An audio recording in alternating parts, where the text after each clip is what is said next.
Hey y'all, it's Josh with Earnest Roots. Today on this video, I'll be talking about the water tank again. On the previous video, I introduced it and mentioned that I figure out how to insulate the pipes when winter gets here. Well, as you can see with the jacket and bogging, it's game time. So I am about to today try to insulate the pipe, the water hose that feeds this. I bought a bunch of stuff, and I'll show you that in a second. I flip the camera around and gonna see what happens. So stay tuned in the video. So what I've done is this morning I stretched out the new hose pipe, and I bought a contractor grade hose pipe, heavy duty. A lot better grade than the one we currently have here. And I'm going to have to drain the tank and clean it while it's drained and move it from there to here. I got a 50 footer, I should have got a 100 footer.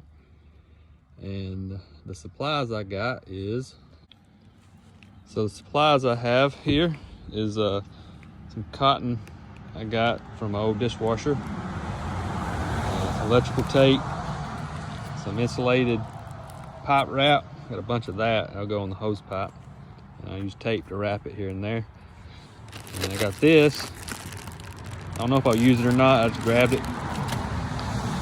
And then our hair sheet they shed, and I have been saving it for this purpose. I will probably wrap the pipe with it at the tank, or I might shove it in the hand hole. I don't know yet, but we shall see. I'm about to get to work. So what I'm doing is the pipe, I didn't buy the self-adhesive type. I don't want to break that joint there, so I'm shoving the hose pipe in here, pushing it down, and I'm just going to work it all the way down to the end. Got 10 of them to do. So I got the pipe threaded through. It was one short up at that end. We'll have to improvise. And then at the hand hole here, I put the sheep hair in the hand hole. And there's the pressure regulator. And I got this piece here that'll cover the cutoff. Then I wrapped it with that aluminum insulation tape and then electrical tape. And I think I'm gonna, at each joint, I'm gonna wrap it with electrical tape all the way to the tank. And then we have this that goes right here. So that should keep it nice and warm, hopefully. I'm thinking about when I'm done, I may throw some hay on top of this. I think the cows will chew on this pipe. They may also eat the hay too, but it would also provide some more insulation for the water hose. So I'm probably gonna do that at the end. So I'm at the end. What I had to do was I had 3/4 inch insulation that I had for the PVC pipe that's around the tank. I used a piece of it, and I think I messed up.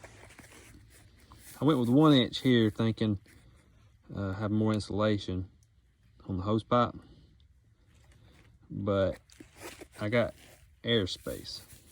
I think that may pose a problem, whereas this is pretty tight. So I think that I should have went with 3/4 inch insulation on the hose pipe. If it fails, we'll find out. But I got it taped all the way down through there on each joint. Now I'm about to hook up the tank. Got to move it down here first. So I've got hay spread out over the pipe. Still got to get a little bit more hay right here. What I did is I insulated this, and in between the hose and the tank, the water's going to probably get really cold. I put the sheep hair as kind of an insulator, and then this right here is going to be exposed, so I got this under the white stuff as well, some sheep hair in there. And if anything fails, it's gonna be that. I can't really insulate that real well. What I'm thinking about doing is the water that's going to be coming in here is at ground temperature. It's not going to be at a freezing temperature. It's going to be warmer than the air temperature whenever it gets cold. And to keep that water moving so it doesn't freeze, I'm thinking about putting a cutoff valve somewhere right here and cracking it where it just drips barely, so it lets water out at a slow rate, but it keeps the water flowing out of the pipe, and so it doesn't freeze up. So I may do that. I just don't have the tools with me today to do that. But got the tank cleaned out, about to put some lime in it, and we should be good to go. We'll see what happens. So I'll give an update in the coming weeks or months on how this thing works. Take care.